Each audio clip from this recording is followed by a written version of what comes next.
Tidak terasa, sudah sekitar 1-2 tahun pandemi virus corona menimpa Indonesia, bahkan dunia. Pandemi virus corona sudah mengubah semua aspek kehidupan.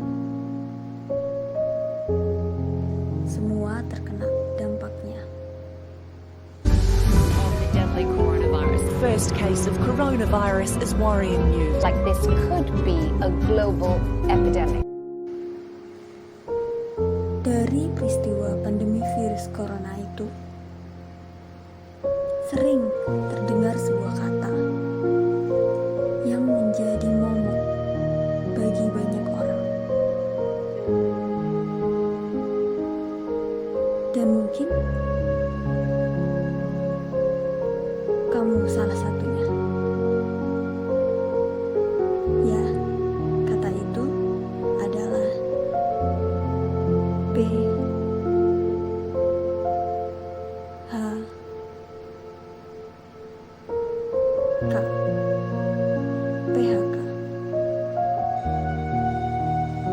Kata PHK menjadi begitu familiar di telinga kita. Di televisi, di koran. Sejak Indonesia dihantam badai pandemi COVID-19 3 bulan lalu, perlahan kegiatan ekonomi dalam negeri terus terganggu. Sektor usaha terdampak hebat, para pekerja pun menjadi tumbalnya. Dari data Kementerian Tenaga Kerja per 1 Mei 2020, ada lebih dari 1,7 juta pekerja terdampak pandemi corona, sementara lebih dari 1,2 juta pekerja masih dalam tahap verifikasi. Bahkan ada lebih dari 1 juta pekerja formal terpaksa dirumahkan, dan lebih dari 300.000 pekerja mengalami pemutusan hubungan kerja atau PHK. Belum lagi dari sektor informal, ada 300.000 lebih pekerja yang juga terdampak COVID-19. Ancaman peningkatan pengangguran pun mengemuka. Setelah insentif kartu prakerja dan bantuan sosial, kini strategi new normal dikemukakan pemerintah untuk mencegah PHK massal. Namun strategi tersebut tak serta-merta mendapat dukungan dari sejumlah ekonom karena butuh pertimbangan lain dari sisi keamanan pekerja dan pengusaha. Kalau kita lihat, karena tadi kita bicara masalah produksi yang dilakukan oleh para pelaku industri yang saat ini terus terang mengalami koreksi akibat adanya COVID-19, adanya gelombang PHK, kemudian adanya perubahan mekanisme usaha. Nah, apabila new normal, itu tata cara new normalnya bagaimana? New normal ini menurut saya bukanlah satu hal yang dapat diterima dengan begitu saja. Karena apa? Perlu adanya kewaspadaan. Apa iya nanti kalau new normal usaha dibuka, lantas kegiatan produksi berlangsung sedia kala. Apabila para pekerja kembali ke tempatnya semula, apa iya pengusaha mampu menyesuaikan UMP misalnya? Para korban PHK akibat wabah COVID-19 kini tak hanya membutuhkan bantuan sosial, tapi kepastian pekerjaan, setidaknya untuk sementara agar bisa bertahan hidup. Lalu, bagaimana langkah pemerintah, dalam hal ini Kementerian Tenaga Kerja, untuk mencegah PHK massal terjadi di Indonesia? Apakah ada langkah darurat selain bantuan sosial bagi para korban PHK? Ya, begitulah. Kita dihadapkan akan realita PHK. Terlebih di masa pandemi virus corona ini.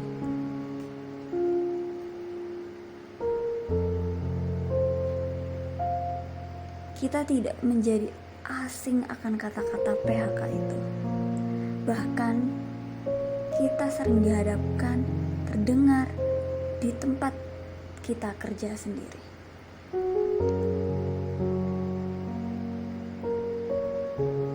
Bagaimana tidak mungkin perasaan, pikiran kita kerap muncul saat terdengar kata-kata PHK. pasti akan merasa sedih, kecewa, kacau, bahkan cemas. Cemas akan hari besok. Hari mendatang akan bagaimana? Muncul berbagai pertanyaan yang ada di dalam pikiran kita. Seiring pemberlakuan kebijakan PPKM darurat selama 2 minggu, belasan ribu karyawan mal dan pertokoan di Bandung, Jawa Barat dirumahkan dan dikenakan pemutusan hubungan kerja atau PHK. 22 pusat perbelanjaan di Bandung terpaksa mengambil kebijakan ini karena menderita kerugian akibat penutupan mal selama masa PPKM darurat. Dan untuk membahasnya lebih dalam, kita sudah terhubung dengan Alfonsus Wijaya, Ketua Umum Asosiasi Pengelola Pusat Belanja Indonesia atau APPBI. Selamat sore Pak Alfon. Selamat sore Pak Alfon. Selamat sore Mbak Rifana. Oke Pak Alfon. Kabar sehat-sehat selalu. Alhamdulillah baik-baik saja. Pak, saya mau langsung saja. Pak Alfon, saya ingin konfirmasi apakah betul 22 pusat perbelanjaan di Bandung ini terpaksa merumahkan dan mem-PHK karyawannya Pak? Karena ini jumlahnya tidak sedikit, 22 pusat perbelanjaan ini pasti karyawannya lebih dari 10.000 Pak Alfon. Saya kira ini bukan terjadi di Bandung saja ataupun di Jawa Barat, tapi hampir di seluruh pusat perbelanjaan yang ada di Jawa dan Bali sebagaimana diberlakukannya PPKM darurat. Tetapi memang tahapan dirumahkan itu tentunya ada berbagai tahapan. Pertama tentunya harus dirumahkan karena kan pusat perbelanjaannya ditutup. Kemudian dirumahkan itu juga ada tahapannya lagi. Tahapan pertama adalah tentunya dirumahkan dengan upah masih dibayar penuh. Tapi ini pun tetap tergantung dari kemampuan pusat perbelanjaan masing-masing. Kemudian akan ada juga yang dirumahkan tapi dengan upah sebagian. Nah ini tahapan-tahapannya. Jadi justru yang dikhawatirkan adalah karyawan-karyawan yang dirumahkan dengan upah sebagian atau bahkan mungkin tanpa upah sama sekali. Nah ini yang dikhawatirkan. Nah ini akan terjadi jika PPKM daruratnya berkepanjangan. Tetapi tentunya pusat perbelanjaan akan selalu berusaha semaksimal mungkin supaya PHK itu tahapan terakhir lah. Setelah dirumahkan tentunya nanti akan ada proses PHK. Kalau PHK itu tentunya kalau memang kondisinya berlarut-larut PPKM darurat ini. Nah kemudian yang menjadi penting lagi adalah bahwa jumlah karyawan di seluruh pusat perbelanjaan yang ada di seluruh Indonesia itu ada kurang lebih sekitar 280.000 orang yang ada di seluruh Indonesia. Ini adalah karyawan-karyawan yang bekerja di pusat perbelanjaan. Belum termasuk karyawan-karyawan yang bekerja di para penyewa ataupun toko-toko. Nah, berdasarkan pengalaman tahun lalu, PPKM PPKM kan sempat juga ataupun PSBB tahun lalu pernah diberlakukan juga, sempat tutup juga.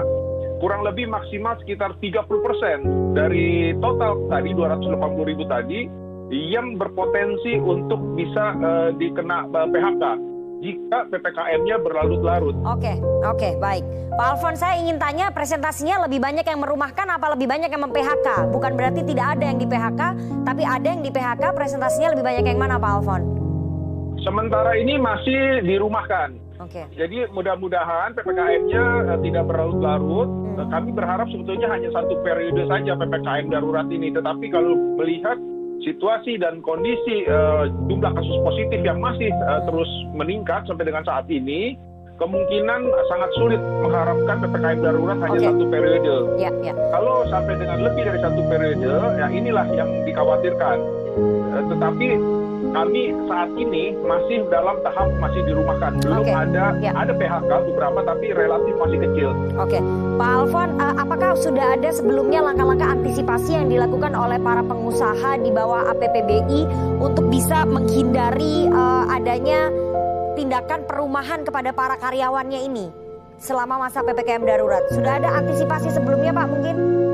Kondisi ini sangat sulit bagi pusat perbelanjaan. Kenapa? Karena pada saat PPKM darurat itu kan pusat perbelanjaan tutup. Kalau pusat perbelanjaan tutup artinya pusat perbelanjaan akan kekurangan penerimaan ataupun pendapatan. Karena pasti para penyewa pun akan meminta kebijaksanaan kepada pusat perbelanjaan dengan diskon sewa ataupun bahkan mungkin meminta sewanya gratis. Nah, sehingga tentunya pusat perbelanjaan akan kekurangan penerimaan.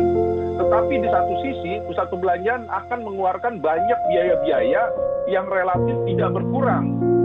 Meskipun pusat perbelanjaannya tutup. Contohnya, biaya listrik. Pusat perbelanjaan harus tetap membayar biaya listrik meskipun pusat perbelanjaannya tutup. Karena PLN memberlakukan ketentuan pemakaian minimum. Dan juga dengan gas. Kemudian juga dengan pajak-pajak. Pajak bumi dan bangunan harus dibayar penuh meskipun pusat perbelanjaannya tutup. Dan juga pajak reklame. Tetap harus dibayar penuh meskipun pusat perbelanjaannya tutup. Dan tentunya gaji pegawai tadi yang tetap harus dibayar juga. Nah, inilah yang akan mempersulit pusat perbelanjaan. Di satu sisi pendapatannya berkurang, di satu sisi biaya-biayanya relatif tidak berkurang, harus dibayar terus. Nah, yang akan memberatkan akhirnya akan apa? Ya tadi, karyawan dirumahkan, tahap berikutnya adalah karyawan di PHK. Pak, sudah ada komunikasi bipartit antara pengusaha dan juga karyawan yang harus dirumahkan ini, karena tentu saja yang paling dirugikan di sini adalah nasib para karyawan yang dirumahkan, karena pasti mayoritas tidak akan digaji secara penuh ataupun sebagian, begitu Pak?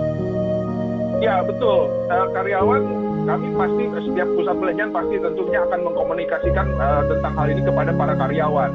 Sebetulnya kami sudah mengajukan kepada pemerintah untuk pemerintah membantu subsidi gaji karyawan. Jadi 50% pemerintah membantu subsidi gaji karyawan.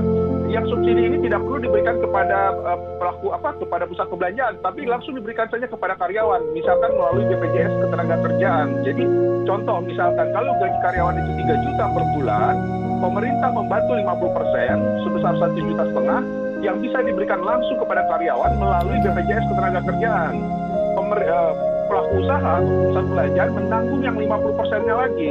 Nah, sehingga karyawan tetap menerima utuh gajinya, upahnya, para pekerja menerima upah secara utuh, tetapi di satu sisi pusat perbelanjaan terbantu. Karena pemerintah membantu subsidi gaji sebesar 50%. Itu yang kami minta kepada pemerintah. Sudah ada jawaban Pak Alfon dari pemerintah? Sampai dengan saat ini belum ada respon apa-apa dari pemerintah. Oke, saya ingin tahu yang soal nasib para karyawan yang di PHK. Sejauh ini mekanisme pembayaran pesangonnya bagi para karyawan yang kemudian terpaksa di PHK oleh perusahaan-perusahaan di bawah asosiasi Anda, apakah sudah sesuai prosedur? Apakah kemudian para pengusaha ini mau membayarkan hak karyawan yang di PHK ini, Pak? Ya, tentunya semua harus mengikuti peraturan. Sementara ini kan memang PPKM baru berjalan dalam proses belum full ya. Masih di dalam proses berakhir nanti tanggal 20. Nah, tentunya semuanya ini diusahakan oleh pusat perbelanjaan seminimal mungkin untuk melakukan PHK. PHK itu langkah terakhir. Jadi sementara ini yang dilakukan adalah lebih banyak pada dirumahkan. Itu yang terjadi. PHK itu nanti akan terjadi kalau PPKM daruratnya berkepanjangan. Jadi sementara ini lebih banyak yang dirumahkan. Artinya kalau pemerintah memperpanjang PPKM darurat, pengusaha akan mengambil langkah PHK begitu ya Pak? Tergantung perpanjangannya berapa periode. Ini masing-masing perusahaan itu kan mempunyai kekuatan yang berbeda-beda. Ada yang mungkin dengan 2 periode PPKM pun sudah berat.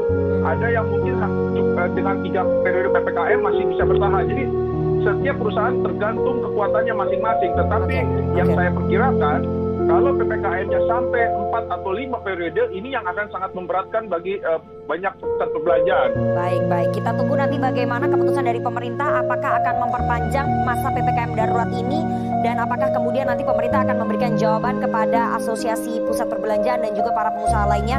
Apakah pemerintah akan membantu pemberian insentif, pembayaran gaji daripada karyawan, kita nanti tunggu bersama-sama.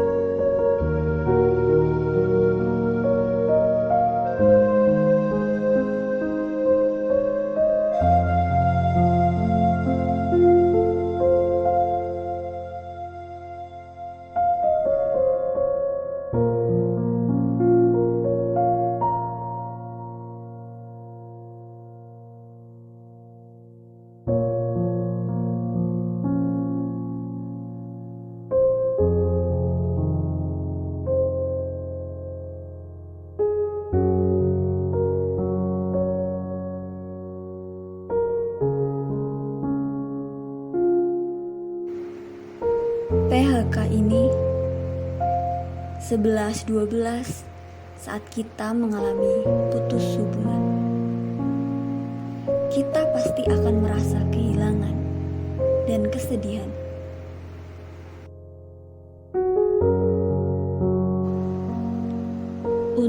kamu yang saat ini sedang di PHK. Sekarang, coba untuk tidak fokus pada kehilangannya. Pelan-pelan, pahami dan maknai PHK dari point of view yang berbeda. Mungkin di saat seperti ini, saat ini, kamu bisa mengenali dirimu kembali, menemukan passion lain dalam dirimu, dan melihat seberapa kuatnya dirimu untuk melewati kejadian ini. Di saat seperti ini, kamu bisa membuat rancangan atau rencana-rencana baru untuk kedepannya.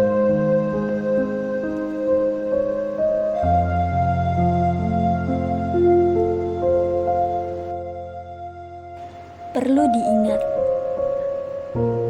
harapan itu harus ada.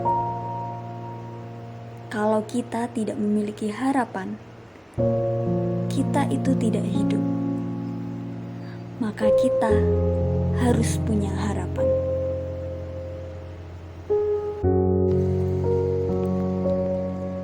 Jika kamu punya harapan, ide-ide kreatif, usaha, semangat, tekad, dan kesempatan itu akan bermunculan. Kesempatan untuk terus maju, untuk terus berkembang, untuk menjadi pribadi yang lebih kuat, lebih baik, itu masih ada. Kesempatan itu masih ada. Jadi, jangan sia-siakan kesempatan itu. Ayo, kita bangkit untuk dapat hidup yang lebih baik.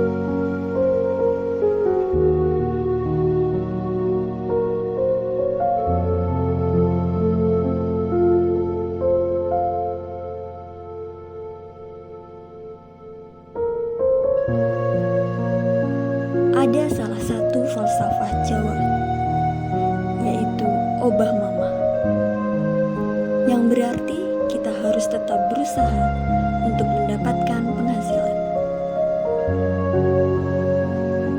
Tetap semangat, tak boleh pangku tangan, tetap berusaha.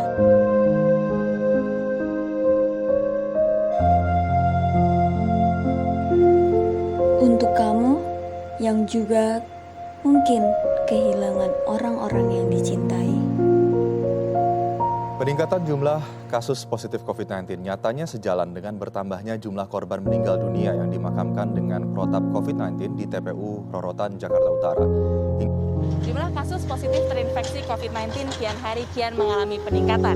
Hal tersebut juga sejalan dengan peningkatan atau bertambahnya jumlah meninggal dunia akibat terpapar COVID-19. Kematian harian akibat COVID-19 di Indonesia mencatat yang tertinggi kemarin 1.449 orang 21 hingga 22 Juli.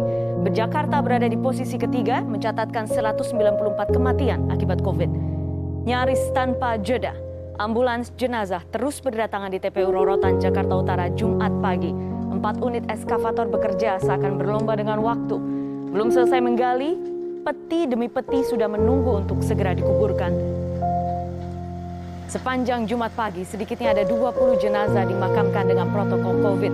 Sejak Maret 2021, dari total 24 hektar lahan, hampir 3 hektar terpakai untuk pemakaman dengan protokol COVID. Artinya, sudah lebih dari 2.000 petak makam di TPU Rorotan terisi. Jika mengacu pada data petugas Dinas Pertamanan dan Hutan Kota Jakarta Utara di TPU Rorotan, jumlah orang yang dimakamkan sebenarnya terus turun beberapa hari terakhir dengan rata-rata 40-50 jenazah per hari.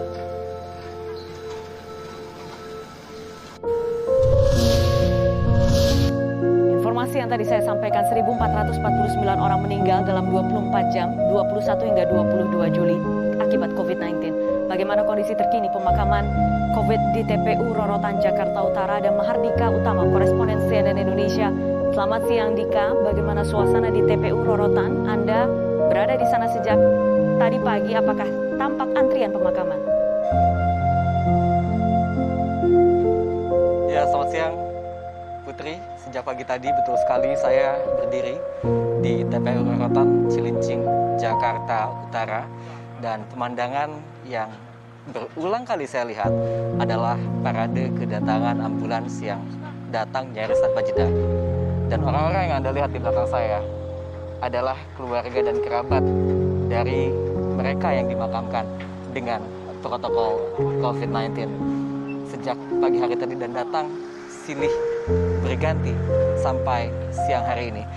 Saat ini sudah mendekati pukul 12 siang waktu Indonesia Barat dan saya mencatat sudah hampir 30 jenazah yang dimakamkan di TPU Rorotan yang memiliki luas lahan total sebanyak 24 hektar ini.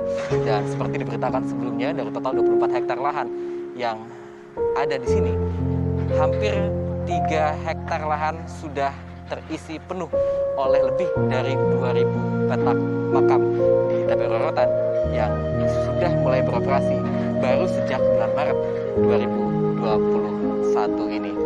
Dan kalau kita mengacu kepada data dari petugas di TPU Rorotan dari Dinas Pertamanan dan Hutan Kota Jakarta Utara menyebutkan sebenarnya angka jumlah orang yang dimakamkan dengan protokol COVID-19 di TPU Rorotan ini berkurang atau menurun jika dibandingkan dengan pertengahan Juli lalu atau pada akhir Juni lalu yang dalam satu hari bisa memakamkan lebih dari 200 jenazah dalam satu hari, Putri. Dan kalau kita lihat sampai saat ini rasionya setiap 1 jam saya menghitung sedikitnya ada 3-4 jenazah yang dimakamkan. Dan kalau saya merangkum sejumlah keterangan dari beberapa epidemiolog yang sempat saya wawancara, ada beberapa faktor penyebab tingginya angka kematian akibat COVID-19 di Indonesia. Yang pertama adalah penyebaran varian Delta yang saat ini sudah mendominasi sebanyak 60% dari total kasus COVID-19 di seluruh Indonesia, dan itu mayoritas terjadi di Pulau Jawa dan juga Bali dan juga di Pulau Sumatera. Dan faktor kedua adalah tingginya angka kasus harian yang sempat mencapai angka 50.000 kasus dalam satu hari, dan tentu itu berdampak pada hampir lumpuhnya fasilitas kesehatan atau rumah sakit yang ada di Jakarta. Data dari Dinas Kesehatan menyebutkan bahwa tingkat keterisian kamar isolasi sudah mencapai 85%. Dan yang mirisnya lagi, Putri, untuk keterisian tempat tidur atau bed occupancy ratio untuk ICU di rumah sakit rujukan yang ada di DKI Jakarta hanya tinggal tersisa 7 tempat tidur saja atau sudah terpakai 93%. Dan faktor ketiga yang juga menyebabkan masih tingginya angka kematian akibat COVID-19 di Indonesia pada gelombang pandemi yang kita tahu belum tentu ini sudah mencapai puncaknya, tetapi yang pasti ini sudah mencapai angka kematian tertinggi sepanjang pandemi terjadi di Indonesia pada tahun 2020 lalu sampai saat ini. Dan faktor yang ketiga adalah masih rendahnya angka vaksinasi. Data terkini angka orang yang sudah divaksin komplit 2 dosis di Indonesia baru 6,1% dari total populasi masyarakat. Dan tentu itu masih jauh dari harapan herd immunity atau kekebalan kelompok seperti yang diharapkan dari program vaksinasi ini, Putri. Baik, terima kasih Mahardika Utama dari TPU Rorotan, Jakarta Utara.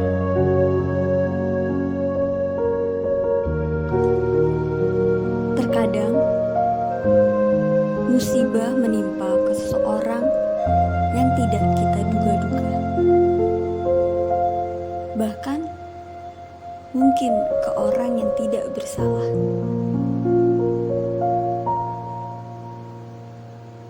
Kita pasti akan merasa sangat hancur dan sangat sedih. Tidak apa-apa, menangislah jika kamu ingin menangis untuk meluapkan semuanya.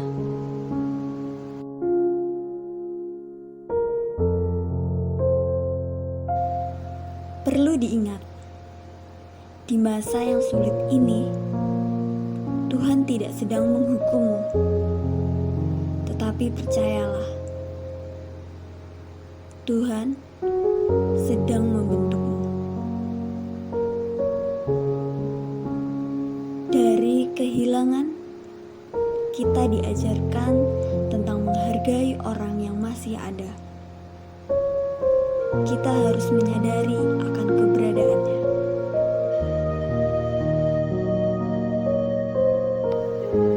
Dan dari kehilangan, kita diajarkan tentang menghargai apa itu arti kesempatan.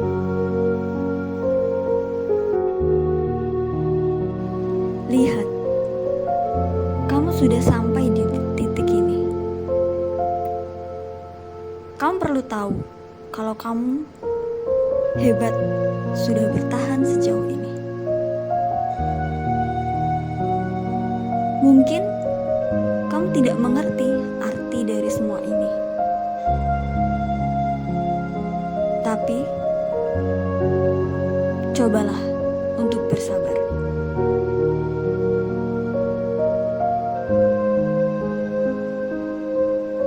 Suatu saat nanti, kamu pasti menemukan jawabannya. Maka, tetaplah berjalan, tetaplah melangkah. Dan bawalah harapan dan semangat baru saat kamu berjalan dan melangkah.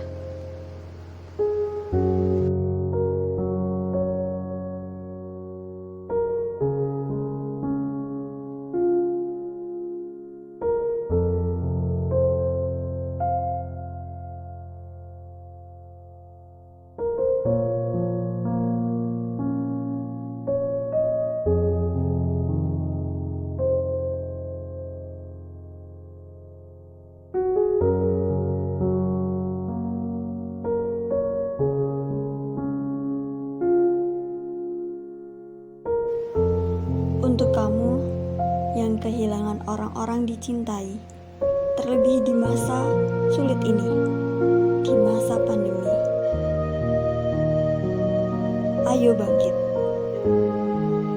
Buktikan bahwa kamu masih bisa untuk terus melangkah, menjadi pribadi yang lebih baik, menghargai segala sesuatu yang ada di sekitar.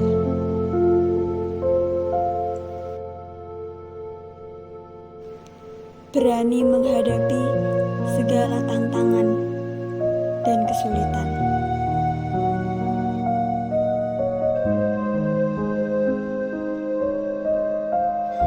Dan juga berani menjadi pribadi yang lebih kuat dan tegar.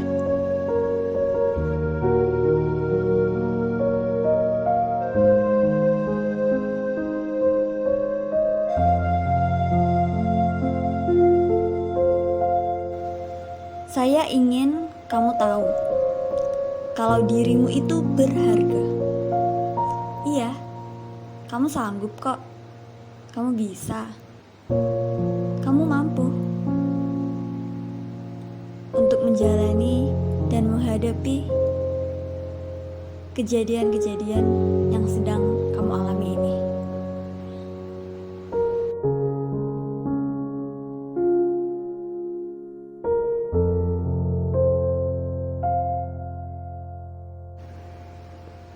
Saya ingin mengutip kata-kata dari Mary Riana. Sesulit apapun hal yang sedang kamu hadapi, segelap apapun jalan yang sedang kamu lalui, percayalah, kamu tidak sendiri. Jadi, jangan menyerah.